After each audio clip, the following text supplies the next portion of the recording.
Hey friends, Nancy Ruby here, and I am currently at Kentlow Lake in Glacier National Park.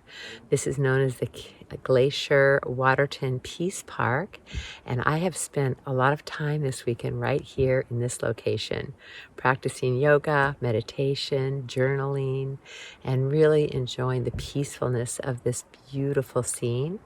I've had some really good naps here as well. So I wanted to share a peaceful practice with you.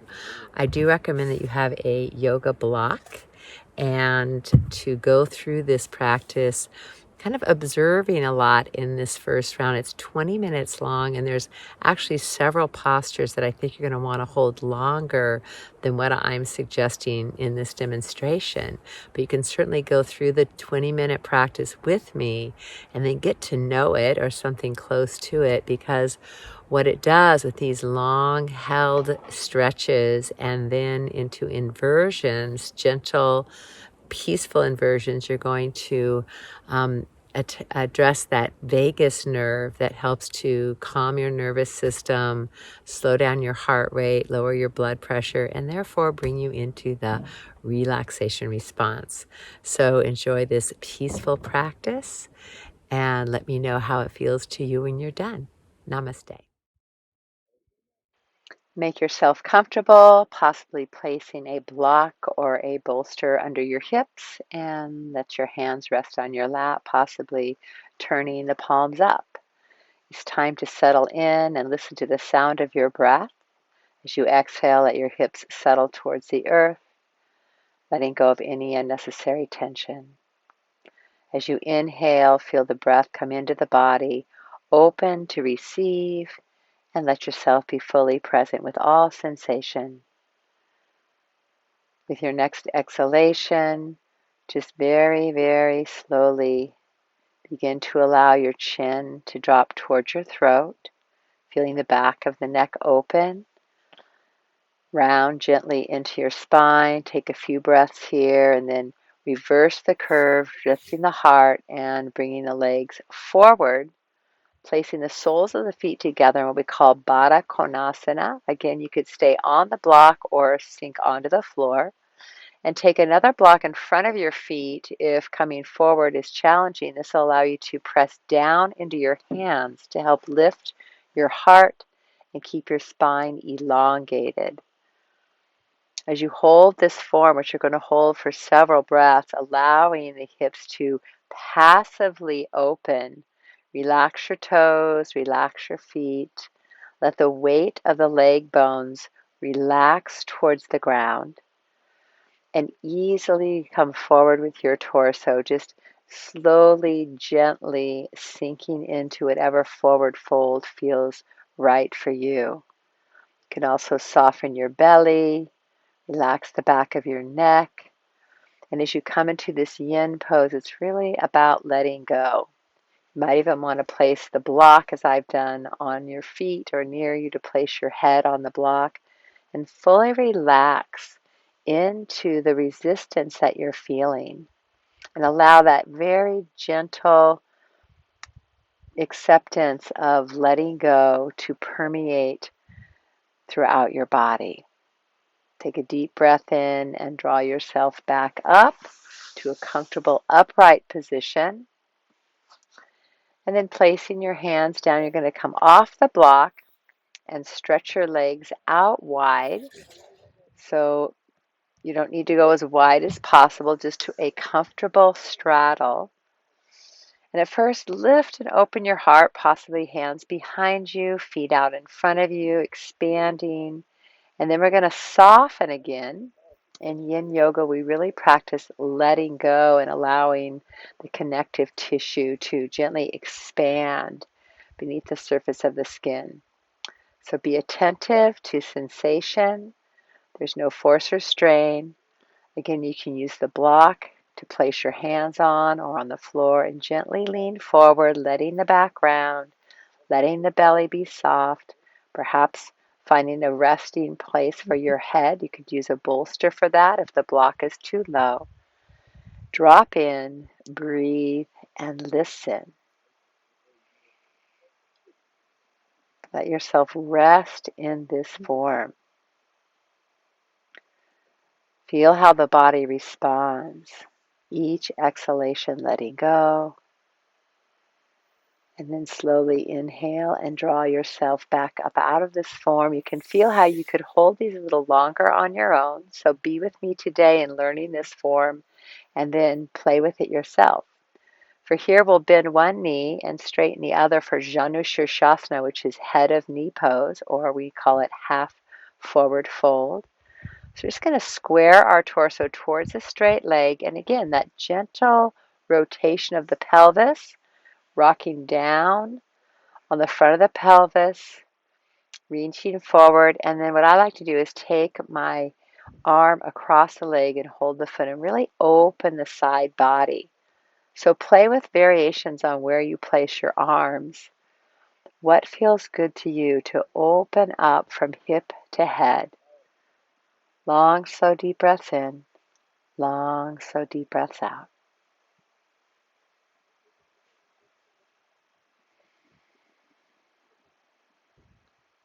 When you're ready to come out of the pose, you want to support yourself and come out slowly. This one I suggest placing your hand on the floor inside of your leg and rotating the rib cage open.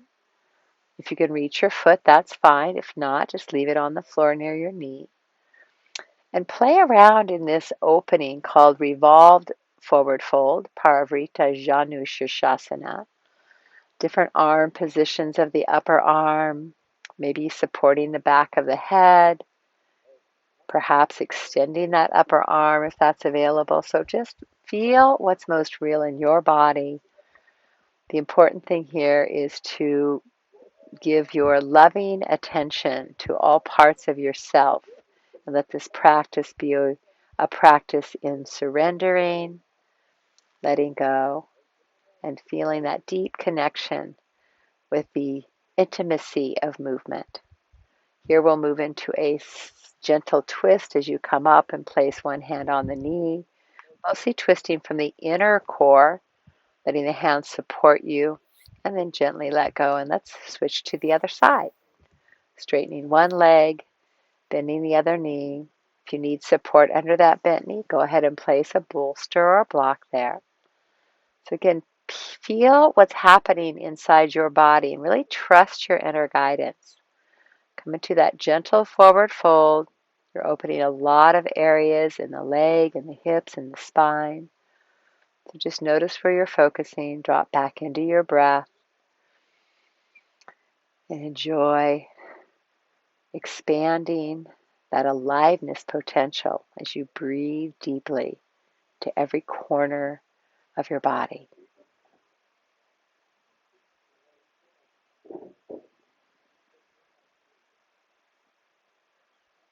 Taking a few more breaths, we'll transition, lifting up partway, placing one hand, the same hand as leg, inside the leg and twisting the torso. Just feel that rotation.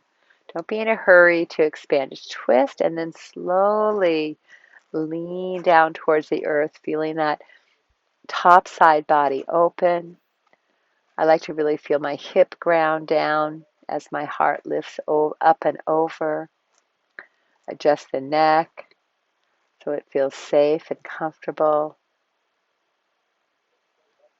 Allow your breath to carry you into the just right places of your form.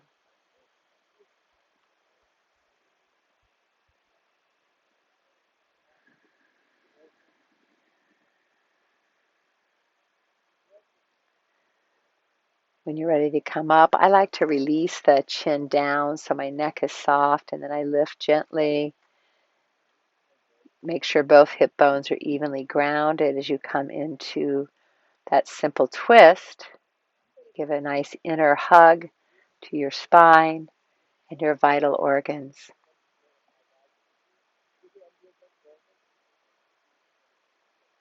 Enjoy the view. Notice what you're seeing behind you, and then unwind.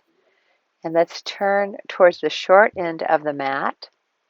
Have a block handy, and then you'll slowly come down onto your back in a comfortable way, placing the feet just underneath the knees. And anchoring your hips and your shoulders, anchoring your upper arm bones. And I'm practicing actually in my jeans today because I want you to realize that you don't have to have any special clothing to practice yoga. Here I am in Glacier National Park on the edge of a dock, and I was simply inspired to do a little bit more yoga. So I didn't need to change into any particular outfit. Works just fine as long as you have a lot of mobility. So anchoring the feet, I'm just slowly, slowly feeling what it's like to lift the spine off of the ground. The anchor points are the two shoulders and the 2 feet. And once I find that just right support from my back body, then you might grab the edges of the mat and pull out, or interlace your hands together behind your back, opening the heart. Let the heart move towards the throat. Keep the heels grounded. And then when you're ready, lift the heels and slowly roll down vertebrae by vertebrae by vertebrae. Now take the block so that it's handy, and we'll come up again into bridge pose, pressing into the feet and the shoulders. The lift comes from the heart. Slide the block under the sacrum. Make sure it's below the rim of your pelvis. Avoid the lumbar spine and have it right near the tailbone, and then rest your hips on the block, and you could stay right here. This is a wonderful opportunity for inversion. You can have the block at the 4 or 6 inch level.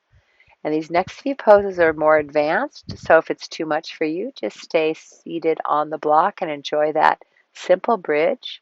If you'd like, try and bring one leg up into the sky, straightening the legs as much as you can, and give your ankle a little twist. It's a wonderful way to release pressure in the legs, especially if you've been hiking or standing all day.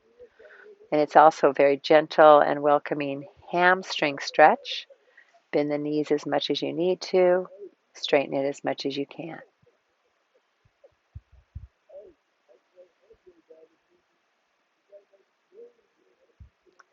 When you're ready, bend the knee and slowly switch legs. Taking the other leg up, stretching up through the length of the leg, rotating the ankle. Stay grounded through the 2 shoulders and the 1 foot that's on the ground, and that'll help you lift that leg more easily. And then get a nice, gentle opening through the back of the leg and into the hip. Breathe into those pockets of sensation.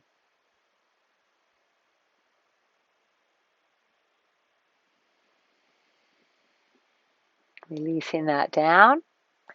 You may want to rest in this supported bridge, taking the leg out and opening the front of the thigh now.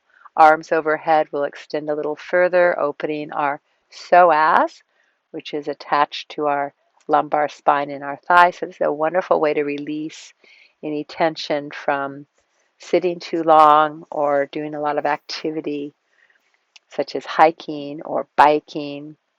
So we're going to open up the front of the leg, switch legs when you're ready. Breathe deeply and feel the opening through the front of the hip and down the quadricep.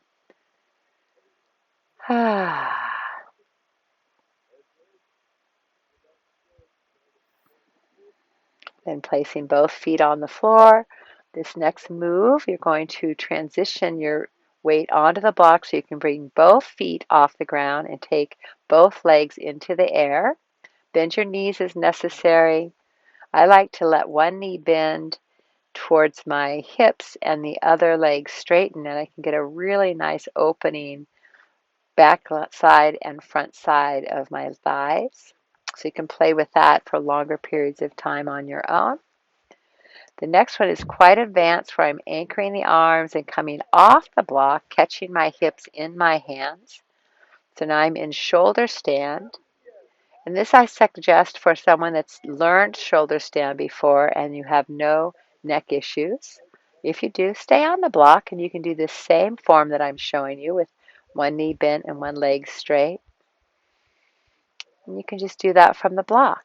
So never force or strain. If there's a doubt in your mind, then listen to that inner guidance. Less is more a lot of the time. All of these inversions, whether you do the most simplest form or this more advanced form, are all going to give you the same benefits of quieting your nervous system.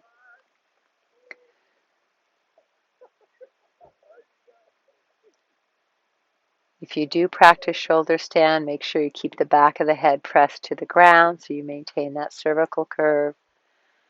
Enjoy the breath and feel the response of the body shifting that relationship to gravity. For me, I like to come into a gentle plow and roll down. You might want to come out the way you got in, back to the block. Make sure it's graceful and safe. Once you come to the ground, take a moment, breathe, feel the response to that inversion. Open your arms up to the side, and let's release the effort of your back body strength, which held you in that pose, with a gentle rotation of the spine and what I call double knee drop. So the feet stay wide apart, and you just slowly rotate across the pelvis, right to left, one knee up and then the other. Letting your head turn opposite the knees. Breathe your way through these actions and then settle your hips. Taking one ankle to the opposite knee. If you place your hand on the inner thigh and rock a little bit, this is a lovely release as well for the hip joint.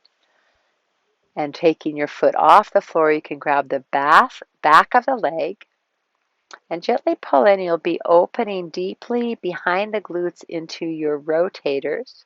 These are deep, deep muscles that are wonderful to release and give more mobility to your lower spine.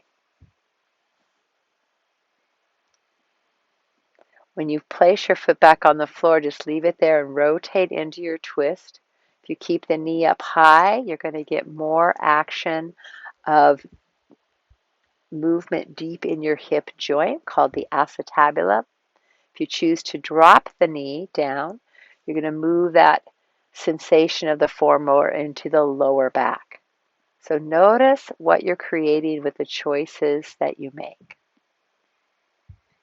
Let's release that leg, stretch it out just to open the hip flexors, and then we'll go to the other side, ankle to knee, push the knee away, give a little rock. It's always good to check it out here before you lift the leg off the floor. Just notice if this might feel enough for you. Engage your abdomen as you lift the feet off the ground. Gently tug in to that just right point of resistance and breathe.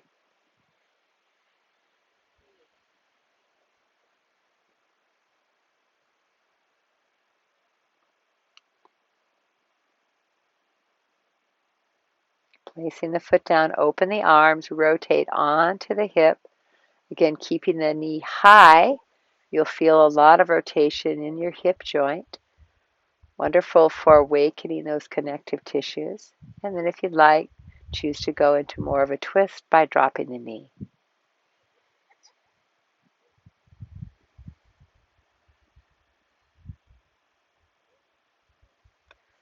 Let yourself settle into these forms. This practice is meant to bring you peace. So let's slowly unwind that last practice of opening the hips, and we're going to stretch everything out now from head to toe. Opening the arms, and once again, a little rocking, gentle rotation. Gentle repetitive movement helps to create a sense of fluidity in the body. And since we're practicing on this beautiful lake, we can just imagine what it's like to float effortlessly, weightlessly, as we once again move side to side, unwinding the spine, feeling that sense of release, and then preparing to relax. Align yourself. If you need anything under your head or under your knees, make that happen. I'm just going to go straight down onto the dock. Stretching the back of the neck, checking that the feet are aligned, and then letting the feet fall out to the side, hip to shoulder width apart. Make some space. Let the arms open at your side, and allow yourself to completely sink into the support of the earth beneath you. Drop into the sound of your breath. Let your breath flow naturally, softening, releasing, and being at peace.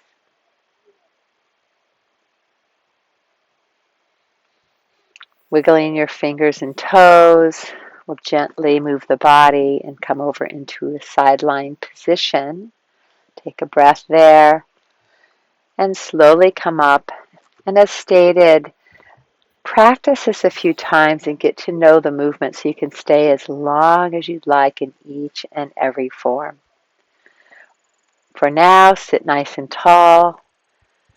Enjoy the sensation of having connected intimately with your precious human body. Feel all that is alive in you. And as you breathe into the very heart of your being, rub your hands together gently, draw them into your heart, and set your intention, taking the benefits of this practice with you into your day. Namaste.